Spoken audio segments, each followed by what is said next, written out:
Hey guys, in this video we're doing Pawnshop Special number 2. Now if you'll remember, in the first one we made the Outcast out of a pawn shop, Notorious, that we got at a budget price, but by the time we got it upgraded and all that stuff it was fairly expensive. Anyway, in this video we've got the Xmaxx, and this one we got at the pawn shop and it costs $350, has the radio and all that stuff in it. As far as that goes, we got a single battery charger with it, and that's pretty much what's there. In this video we're going to go through the car and see what it is, see if everything works. Really don't know. They didn't have batteries, so we don't know if it even functions.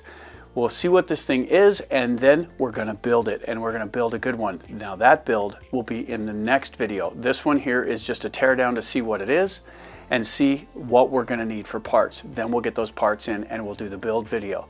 Then we'll take it out and test it and see how well it operates. Now the thing is, this video we're going to track the cost on everything and let you know if buying them from the pawn shop, even at a discount, $350 ready to go versus basically $1,000 for one out of the box, is it worth doing? If you get one that's pristine and works perfectly, I'd have to say absolutely yes, it's worth it. But if you get one that needs something, if the gears are stripped or the motor doesn't work or the speed control is trash or the radio doesn't function, any of those things, you might be into it for more than just buying a new one. Let's get down on the bench and have a look at it.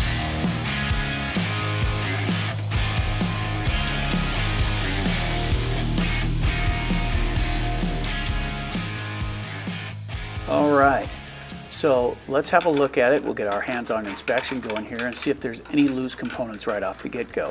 The steering linkages feel a little bit loose, but that could just be breaking on the components. The rear end, it's feeling pretty snug right now, so that's good. So all of that's pretty well, so let's go ahead and get the tires and wheels off. I'll speed this up so it doesn't take too long. And the tires look really nice. They don't look like they have a lot of hours on them, so that's a good thing too. However, I've seen these Badlands before and they're a pretty heavy tire.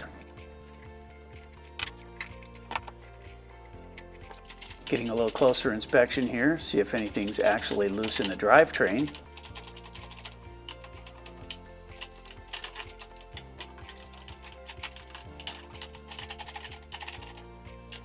So far, so good. Let's get the body out of the way. And let's just check for any broken components, the plastic bits and whatnot. So the best way to do that is get in there and flex them some to see if there are any separations in it. Make sure everything is nice and tight. Check the suspension and make sure everything functions nice and smooth. All right, so the inspection on the suspension went pretty good. Everything looks pretty nice. Everything moves freely. The shocks still feel like they have their fluids in them and all that good stuff. So that's a step in the right direction on this car. However, I'm not really a fan of the mismatched arms. Still, if the arm color is not a thing for you and you don't care about symmetry and all that, this will function the way it is as far as the first inspection. So we're going to go and get inside of it now and pass by the arms and all that stuff. We are going to do some changes to it, but at the same time, if that's not a thing for you, you could bypass that and go straight on to the other parts. Still, this came with the Badland tires. And these don't look like they have very much mileage on them, so I don't know if they even ran these much. You can still see all of the brand new looking tread and stuff on them, so they haven't run this much. But there's the stock ones, and there's the Badlands. Definitely a difference in weight there, so this should affect your gearing. If you put these on your car, make sure and keep an eye on your temperatures. Let's see if the electronics work. All right, so let's plug a couple of batteries in here and get some juice to this system. Make sure everything connects properly. There we go. And always turn on the transmitter first, so we'll make sure that green light comes on and we're good to go there. Go ahead and start up the ESC. And the steering seems to function, so that's a good sign.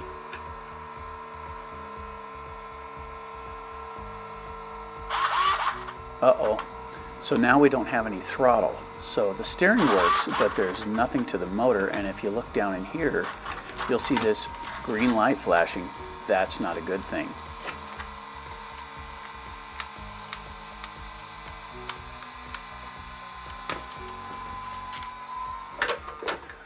All right, so we do have an issue. The servo works good and it sounds a little coarse, but it is still working, so that's okay. But we're using 9,500 milliamp hour batteries, And these fit in there just fine, and they are the Traxxas designed in, so everything goes together the way it's supposed to, and it boots up okay.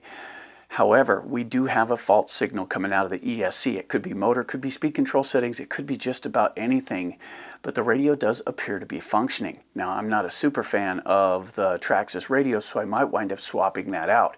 Still, at the same time, we got to figure out whether it's the speed control or the motor that's causing the problem. We don't even know if the gearing's good yet. So with that little hiccup, let's dig into it and see what it is. But one thing, before we start tearing into this, let's check the manual here, and that's right here. Now, I know that if you buy one at the pawn shop, you may not get the manual with it, but you can look these up online at the Traxxas website. And they carry all that stuff in there, so you can check it out. And if you take a look at this page here, this is page 15 in the Traxxas Xmaxx manual. It tells you about the speed control and whatnot. Now, I did a quick brief look at it, and if it flashes green, we need to recalibrate the speed control to neutral. So there's a nice little 6-step deal here to show you how to do that. We're going to go ahead and try that first before we do anything else. So we're going to try and recalibrate the radio system and get it to neutral and see if the electronics work. If that doesn't do the job, then we're going to have to try swapping out some components and see what the issue really is. So let's do this first. Okay, so make sure the transmitter is on first, and then we'll go ahead and connect the batteries.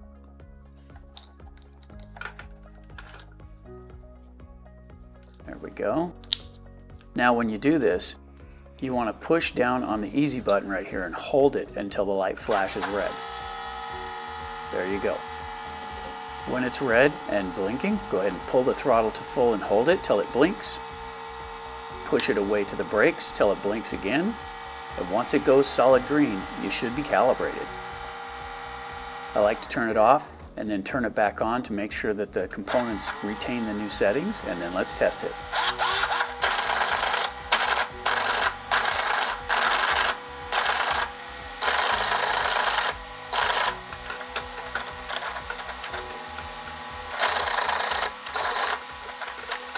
Alright, so we successfully recalibrated the speed control and discovered deeper issues. Now the problem being is that the motor tries to turn, and if you grab it by the rear here and try to turn it, it's really stiff. And that could be anything from the bearings on the outside, bearings on the inside, to the motor itself. And that can be a real issue. So now that we know that the speed control is calibrated and it's functioning properly as far as the radio goes, and it's grunting when it tries to take off, we're going to connect a different motor to it and see if it spins up properly. If that's the case, we'll disassemble the back end and find out what the problem is. Okay, so let's go ahead and disconnect the motor here and get that new motor in place. Now this is just a tester, so we're going to connect it. And we're just going to see if the ESC will spin this motor up. That's the important bit here. So it doesn't matter which way we connect those, it'll spin the motor no matter how you hook them up. So we'll get everything turned on here, and then we'll turn on the car. And there's a lot of torque in these motors, so if you're going to do this, you want to hold it down, make sure it can't jump around. Yeah, I'm liking that.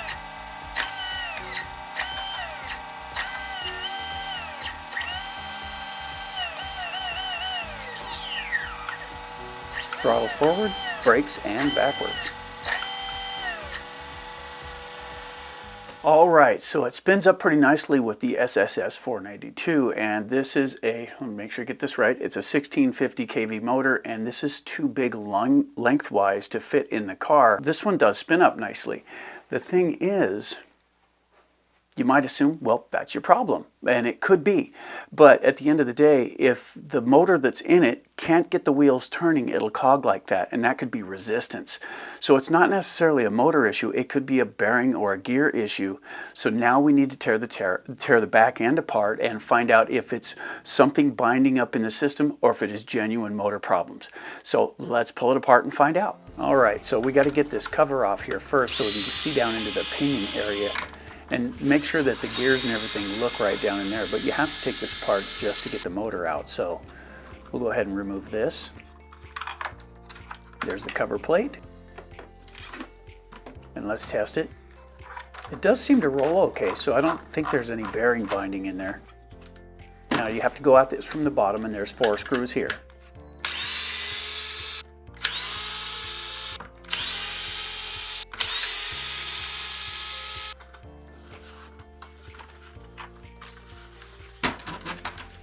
And this should come right out of the top here, just like that. And be careful, there's still a lead for the fan on that, so don't pull that loose.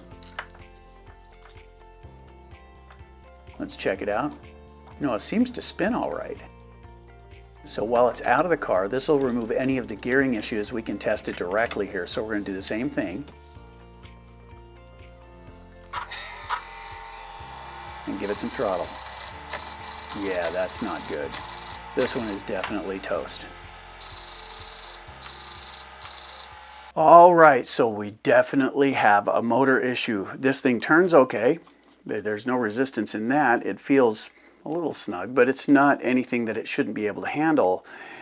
And it cogs immediately when you turn on the throttle. So this one is blown. It's not a good motor. That's an expensive hit right there. The other one is just a little bit longer and won't fit in the factory mount for this, so we're going to have to order a motor. That could take a little while to get in, but at the same time, we're going to have to replace this to get this up and running.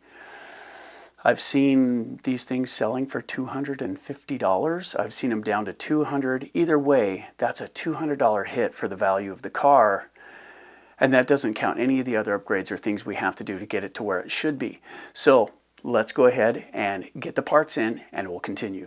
All right, so we did some online research and we discovered that we could get one of these motors brand new from a secondary dealer who parts these out for about $172, including shipping and all that cool stuff. Now, when you throw $350 at the car plus $172 for a new motor, and we haven't even gone through the entire car yet, the price is starting to stack up. Now, when we do the build on this, we're going to do some altering to it to make it the car that, this one's for Tina, so we're going to make this the car that she wants it to be. It's going to have the wide arms and all that stuff. We won't include that in the price for getting this thing up and running out of the pawn shop. That's not fair. That's modifying it to something that we want it to be. Instead of using the motor that we already have, which will fit with an altered motor mount, we're going to put the factory motor back in it and return this to stock as far as that goes.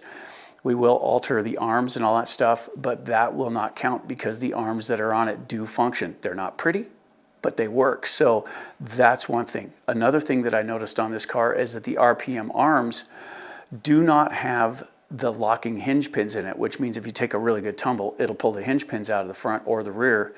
You need to have the ones with the nut in it, so we'll have to buy those. Those come in at about $12 for a set. When we order those in, those will go on the tally for the car too, because since it has the RPM arms on it, you need to put the RPM parts with it so that they perform properly.